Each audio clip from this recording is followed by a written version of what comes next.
A warning from a woman who infiltrated the Iranian regime for 10 years, meeting with the upper echelons of the Islamic Republic of Iran. We'll hear from Perez-Shakdam on what she's discovered after coming face to face with the most powerful man in Iran, why she believes Iran poses a threat to the West.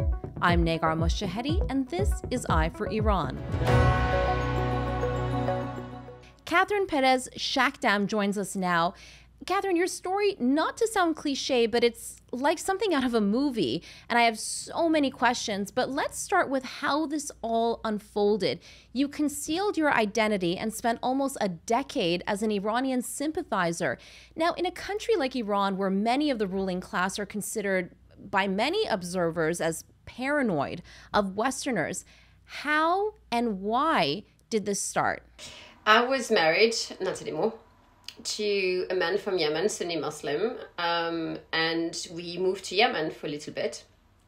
And when I was in Yemen, I literally saw unfold, the Arab Spring, and I noticed that during the time of the Arab Spring, or at least even the year that led to, there was an increasing, I would say, hold of an ideology that was coming out of the Islamic Republic of Iran.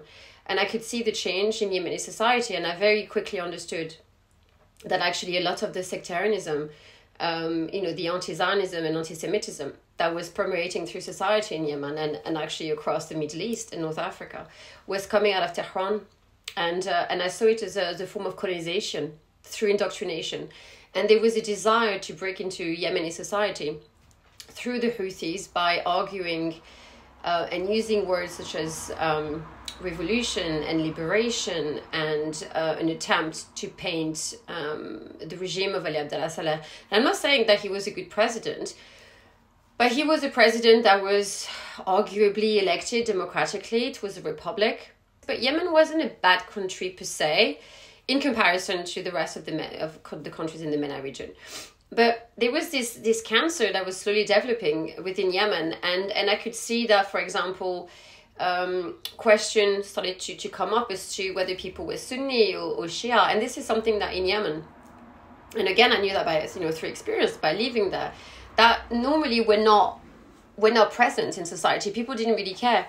About 70% of the population in North Yemen is Zaidi, but they didn't position themselves as either Shia or Sunni. They were just following the doctrine of their forefathers, and there was really no question of whether or not they belonged and whether or not they were in opposition with Sunni Muslim or Shia Muslim. It wasn't part of the conversation. But then with Iran influence, the Islamic Republic, this was rising to the surface, and I could see cracks happening, and I could see how many social programs the regime were running in Yemen, the opening of hospital, and an attempt to really try to indoctrinate people by opening schools and offering children and parents free meals. And they were really trying to get on their good side and to cater to their most immediate need, to find a way through, and of course education is the easiest way, I would say, to indoctrinate people, and making them so very dependent of the regime's good graces by, through the offer of money and food and things like this. And so they made people completely dependent.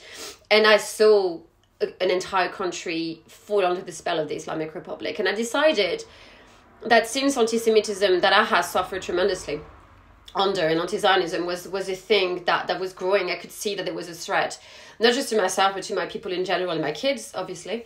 And so I decided to kind of investigate and to understand whether or not, first of all, I wanted to establish what is it that they wanted, whether they were, whether what they were saying in terms of death to America, death to Israel was real. If this is something, was it just words, or was it a reality that they wanted to manifest? And yes, they did. And so to answer to your questions to, how did I circumvent this paranoia? Quite simply being a woman. The fact that they made an assumption that being married to a Yemeni made me automatically Muslim. To assume that because I was a woman, I was of no threat to them, because obviously they are so great and grand that, what would a little woman do or accomplish ever in her entire life? And also, I was very careful to let them lead, in that I never tried to and I never traveled to Yemen of my own volition. To Iran of my own volition. It was always through invitation. It was always architected in a way that it was their idea. And of course, if you come upon an invitation of the leadership, no one at the airport will ever dare question you. And so it was always under the invitation of someone. Most of the time it was Nader Talebzadeh, who now passed away. And so obviously being the chief propagandist of the regime, no one ever challenged him. And the only time that they did at the airport, because they were wondering what my last name was about, that Nader intervened and a phone call was made, and that was that. And how did you get to know him? How did you get to know such a high profile person? He picked me. This is, look, looking back, I didn't understand how it works, because, it went from having, and I remember that day so clearly, where I received a phone call from Iran. It was a Sunday. I can't tell you exactly when, but it was a Sunday. And someone told me, I had an Ahmed on the phone telling me, Catherine, we have decided to appoint you as an editor or writer on Ayatollah Khamenei's, website. And I was just like, I fell off the bed thinking, what? And, they asked of me to be conducting several interviews. One of them with George Galloway. And to be writing things. And so I literally, peddled what it is, and I wrote whatever it is that they wanted me to write. So when I say write, it was more, they were telling me what to say, and I was putting my name to it, let's be honest. And so they borrowed my words. All I did was put it in form. And I think I played the game well enough that one day I received an email telling me that I was invited to attend the Palestine conference in Tehran that was organized by Nader Talebzadeh. At the time, I had no idea who that was.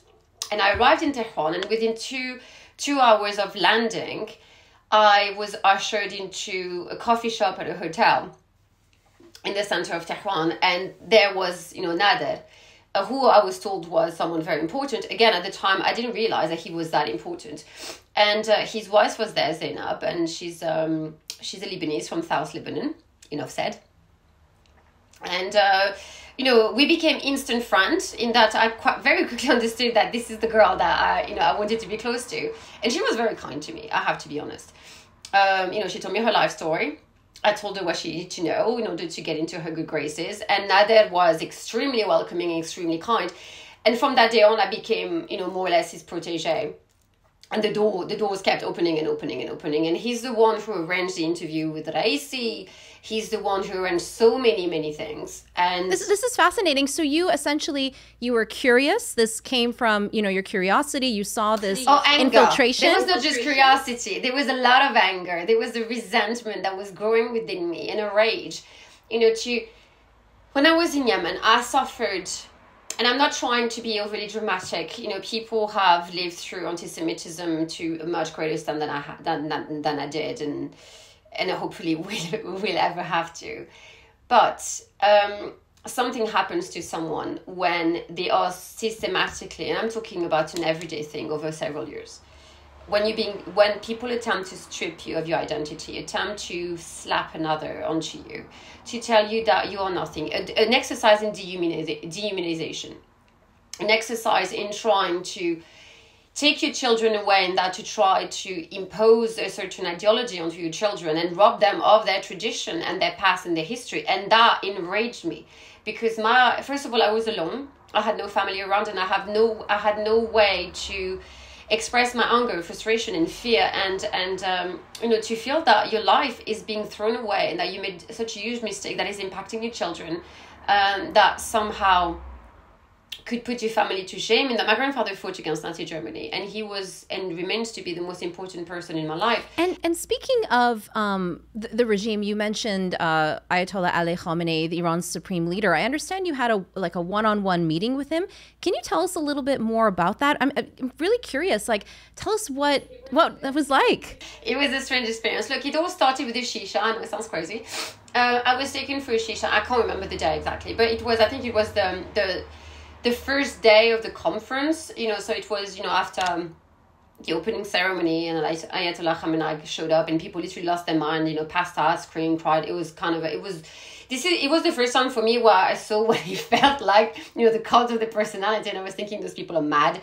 But anyway, and after that, so after the day had gone, we went to some people took me for shisha, and I understood that those people were RGC.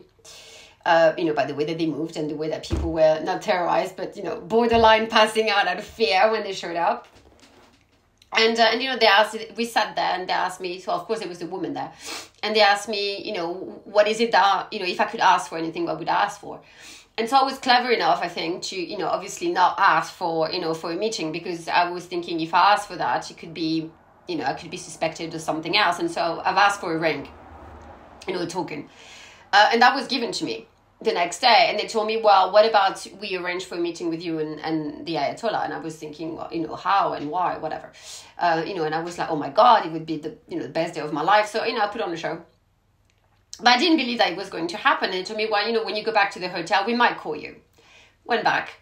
Half an hour after my arrival at the hotel, I received a phone call telling me, come downstairs, we'll take you. And so, there was, those 4-wheel drive. It was a little convoy. It was like 3 cars. And so I got into one, and I was surrounded by, there was a woman with me.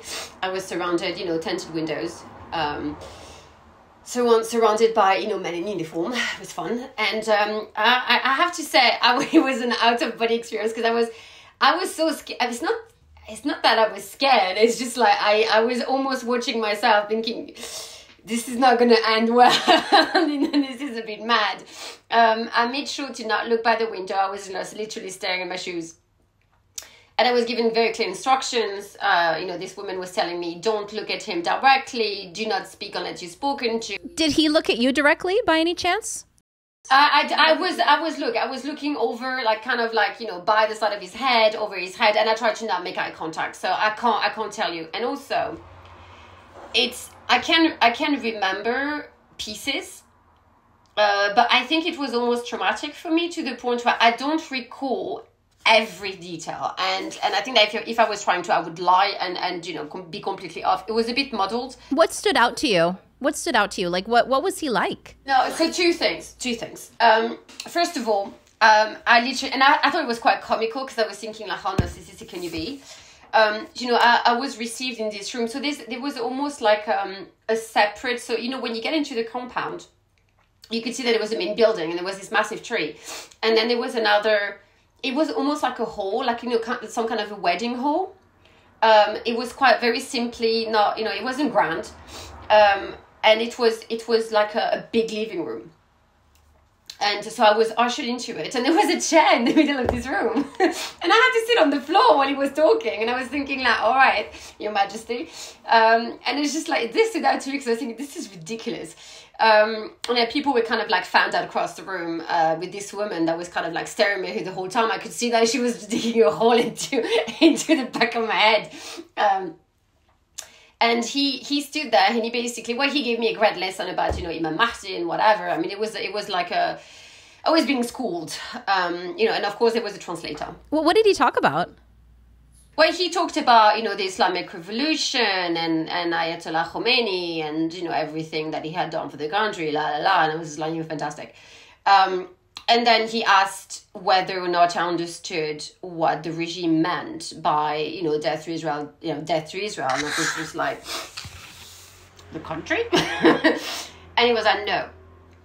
And that's when he proceeded to tell me, yeah, it's interesting, isn't it? Because, they tell you, oh, no, we're just after the regime. Yeah, no, you're not. You're after the people. We know. And he was just like, what do we mean by Israel is the daughters and sons of Jacob? And I've written about this. And that sounded chill down my spine. So my first instinct was to understand this as, obviously Jews everywhere, wherever they are, have been basically earmarked for death. But then I thought about it.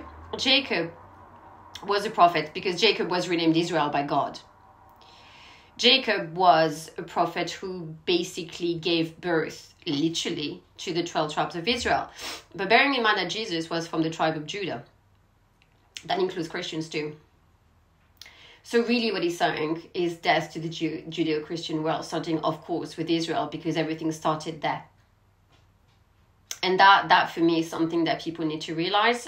When he says death to America, this is death to democracy. When he says death to Israel, it's death to the Judeo-Christian world. So they're going after our system of governance, and they're going after our faith. So wake up, world. This is not a rehearsal. What Iranians today are facing is, for me, a colonization of the worst kind. we cannot allow for them to do to the world what they have done to Iran already. Iran was and remains one of the oldest nations in the world. A nation that has shown so much light and art and culture and literature. And it has been turned into this void. And it's a nightmare. So if people want to live like Iranians live, and I pray to God that no, then do nothing.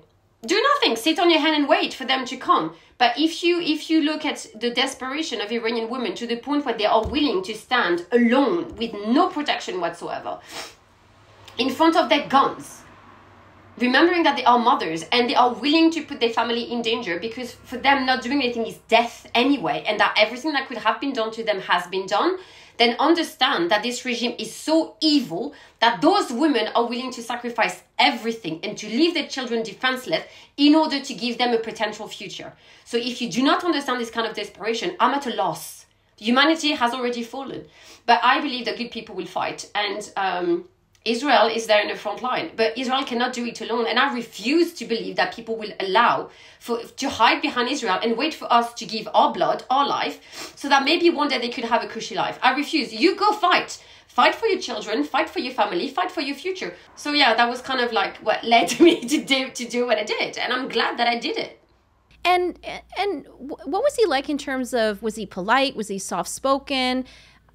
I mean, you got an inside look that people don't really get, especially as a Westerner. He's not very tall and he's quite frail. A lot more than I expected. Raisi in comparison was a lot more pudgy. But you know, I was judging. But he's someone, whereas Raisi was a lot, it was kind of a letdown. I expected someone with a lot more charisma. He doesn't have it. He didn't have much. Khamenei has this very sickly sweet demeanor. There's a coldness behind the sweet talking. There's an insecurity that kind of permeates through the way that he presents himself, and he's very slow in his movement, but it's very calculated. So it's almost someone that created this persona of, you know, an old frail man who's a religious, you know, God observing, God fearing person, when in fact he's a very cold, he observes you. It's like you feel like you're kind of like a prey, like you're being observed and studied. And so I avoided his look because I was just like, no, you don't get to peer into my soul. Also, I was scared. Let's be honest. I wasn't exactly like, you know, it wasn't the day where I was thinking like, I'm having a great time. I was terrified. And I was trying to not let it show, and so I was masking my fear, you know, through like obedience, thinking like that will you know, they'll buy. But I think he's scared. It's not fear. I think there was a lot of insecurity that he's hiding and masking, which, by the way, is a trait that is kind of universal when it comes to dictators, where, you know, they have this sense of not being enough, and so that, you know, cruelty masks this insecurity, this desire to make people bow. And there's a lot of paranoia with the people close to him. The security is insane. I've never seen that much security around one man. And you mentioned you met Raisi, the former president. Who else did you meet that Westerners might know? I think you mentioned Qasem Soleimani. Yes, I bumped into Rouhani. As in, literally bumped into the man. It was at the conference, and I was talking to someone, and I was walking back, and I literally like slapped into Rouhani, and I get told off by one of his security guards. And I had very brief chat, like literally just like a 2-minute exchange. And someone somewhere in Iran was saying, "Oh, she had an interview with him." No, I didn't. I had a literally brief, interaction with the man. I met with Ladenjani, who was, I believe, the head of parliament, speaker. Because the reason why is I was asked to get into the booth during the conference again, because some of the Houthi representatives were there, and because I knew Yemen, they wanted me to have a chat with them, so I did, and he was there. And yes, I met with Soleimani. So Soleimani What was he like? With his daughters. I actually have a picture with Zainab Soleimani. So that was interesting. I'm not sure that she loves that picture, but it exists. It was actually published in several publications.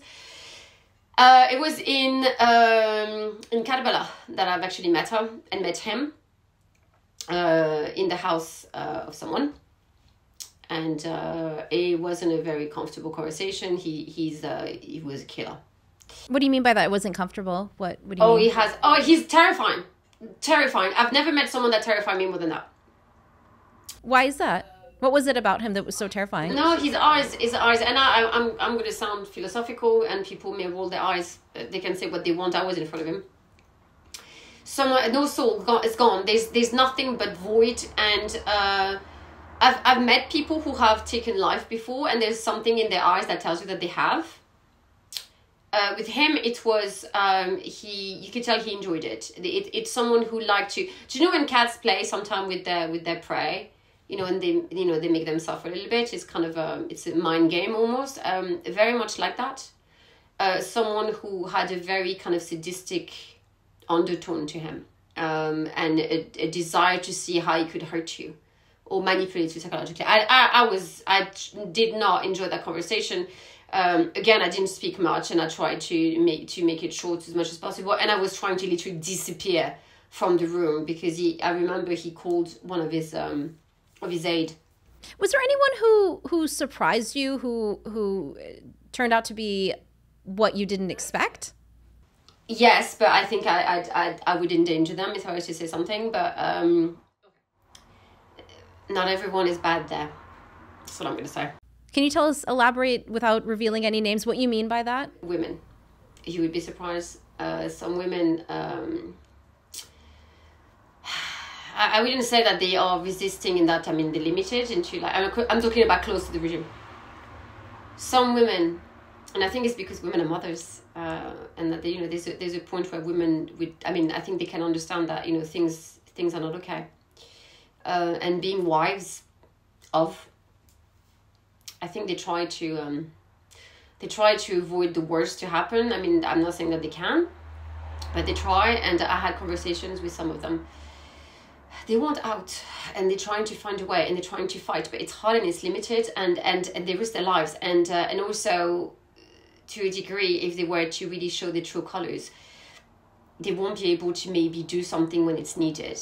Was there anyone, Catherine, within the ruling class, within the regime that you met, and again, without risking anyone's life, who you felt they weren't necessarily loyal, that they were there because they were careerists and surprised you in some way?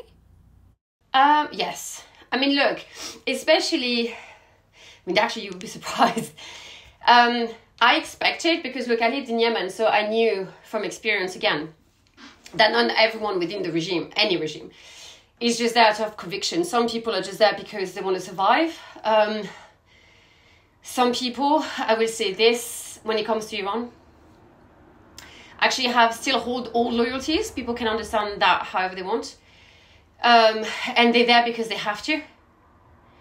Because if they're not, the day that they needed, if they were not in the position that they are today, holding the loyalty that they have, old ones, they feel that should they be needed one day or be called upon, they won't be able to actually, they not, if they didn't play the game and buy loyalties. And so not everyone in the regime is with the regime. Some people are just biding their time and waiting for the regime. At least to have an opportunity to do something. So I don't know if it's going to make people feel better. But they are good people. There are people fighting. It's just, it's a long wait. It's a very long wait. And because it has been impossible so far to really manifest a movement with a proper head, in that, there's proper coordination and a plan and an understanding of what would happen after, because the regime has done a great job, unfortunately, at arresting everybody, and making it so difficult even for people to speak within their families for fear of being given up.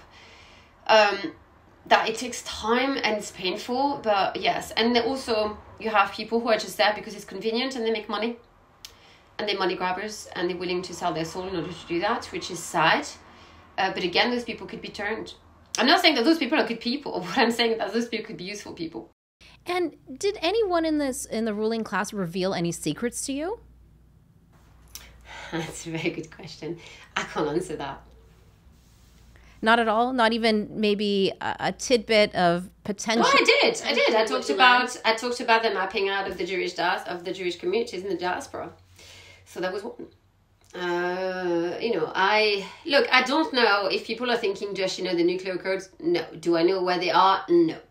And no, I had nothing to do with, this scientist, whatever people have said she was in the car with him. No, I wasn't. I mean, stop it. I'm not Eli Cohen. The series Tehran it's not about me. Nothing to do with that. Seriously, people are making movies. It's not as grand and sexy and fun, that people make it out to be. I am not a hero of some kind of story. I'm really not. Do I know about, I would say, the ideological structure of the regime? Yes. Do I know certain things that they want to do? Yes, I do. And I've said what I could say, and I would say that, other things are for other people.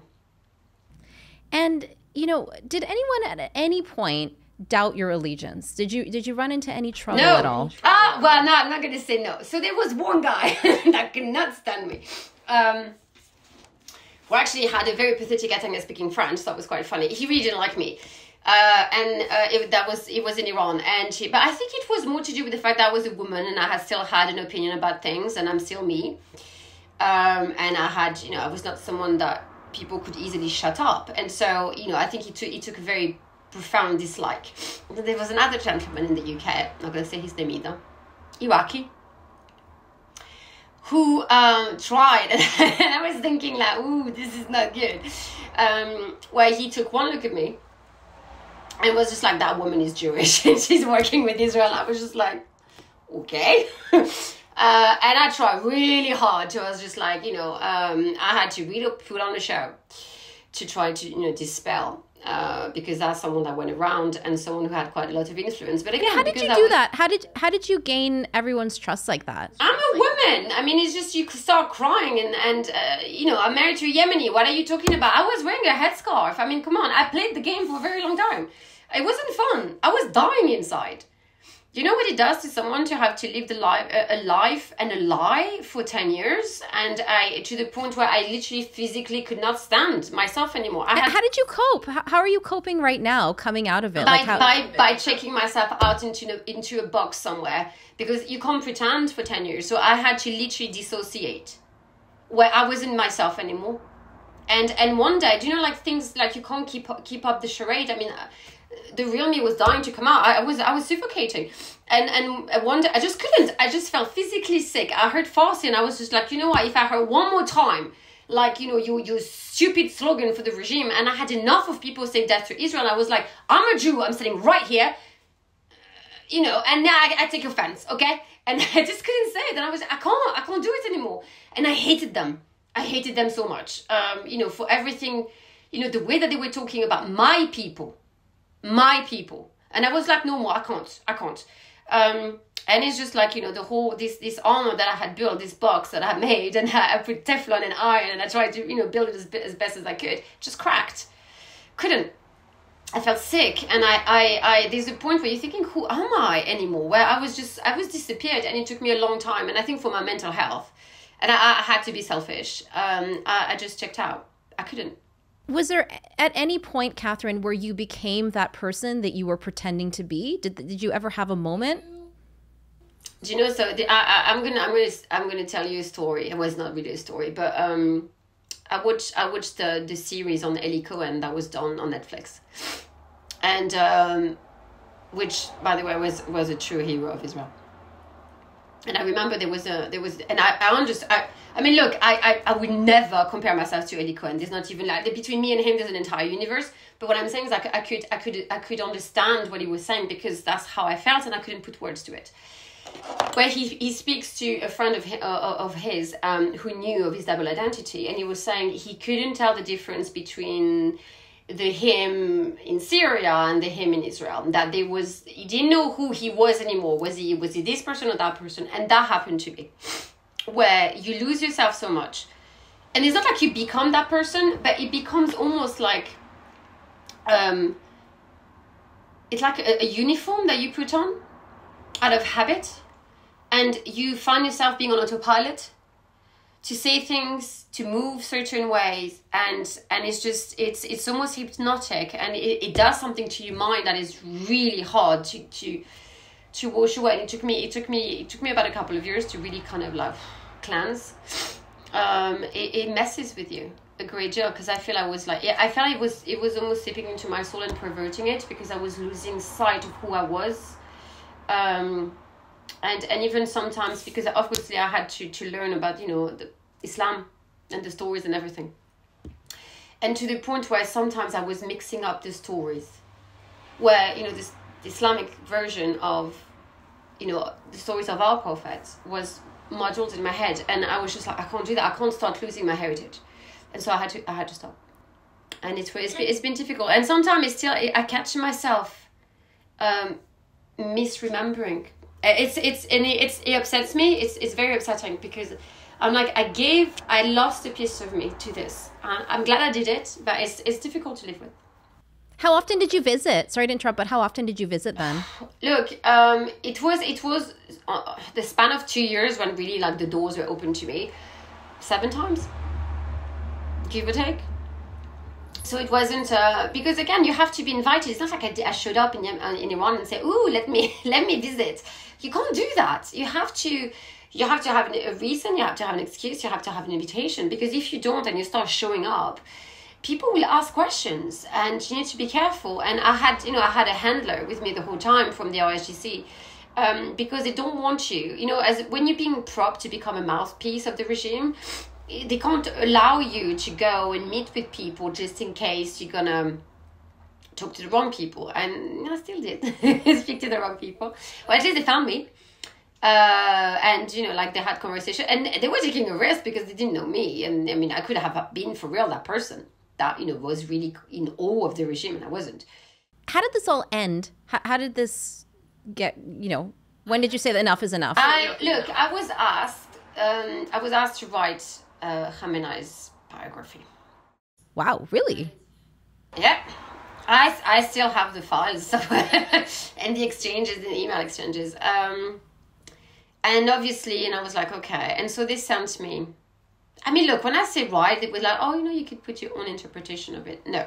What they wanted me is basically to write this great ode to the great leader, this man chosen by God, who was going to be one of the emissary of Mahdi. And I was just like, anything in there that maybe surprised you or stood out at you?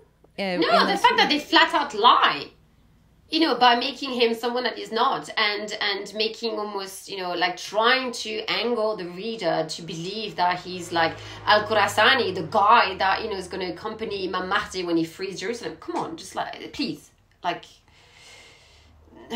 But, I mean, look, Ahmadinejad had conversation with Mahdi, so like, why not? He speaks to God too, so. But yeah, so people with, I would say, ambitions in life, that's quite scary. And I couldn't, they were sending me text after text. And I was just like, I literally, I feel nauseous just reading those lines. I'm like, I can't do it anymore. And enough, because I was thinking how far, I mean, I've done it. I've spoke to the guy, I've met, enough. I know enough. It's not like I was going to discover again the nuclear codes, because nobody was going to give it to me. So what was I going to do? And I was thinking to myself, okay, this has to end at some point, because again, when I started off, I didn't, it's not like I didn't have a plan per se, saying, oh, I'm going to do X, Y, Z. I just didn't know. I just went with the flow and tried to adapt to situations, which I think why it worked, because it wasn't planned. And so at some point I was thinking to myself, okay, so when does it end? Because I was losing myself to it, and I was miserable. I hated myself. And I just decided to stop. And was it worth it, Catherine? If I can save one of my people, I will tell you, I will do it again. I will walk in hell and take a bullet and burn my feet on the way in and out, and I don't care. I will do it again, yes. And for the sake of Israel, 10 times over. No question. And how do you cope right now? And do you feel, in terms of your security, do you feel safe? Look, we all die one day. So I'd rather die standing. And like I said, if Iranian women can stand with the air flowing in the air and say no, who am I to not do the same? When I risk much less. Much less. So yes, I want to honor your people, and I want to protect and honor mine. And if I didn't do that, I wouldn't be a mother. I'm a Jewish mother. It means something. So yes, we will protect the light. And I mean, do you look back at this in some ways and go, isn't it incredible that a Jewish woman is there at a conference for Palestine? Do you look back and go, wow, how was I able to achieve? There was an irony to it, and I said that God has a sense of humor. And you know, my daughter reminded me a story. And I'm not a religious person in that I believe, but I'm not as religious as, you know, many people would like me to be. But she told me a story, and I was thinking that's exactly that. You know, before King David was King David, he was a young boy, and he met this army guy and they were talking about, you know, fighting Goliath. So anyway, he asked the soldier to say, well, I'll do it. Take me to the king. He went to the king. The king told him, who do you think you are as a boy to fight a giant? And do you know what David said to the king? What is it that a boy can't do when he walks with God? So there.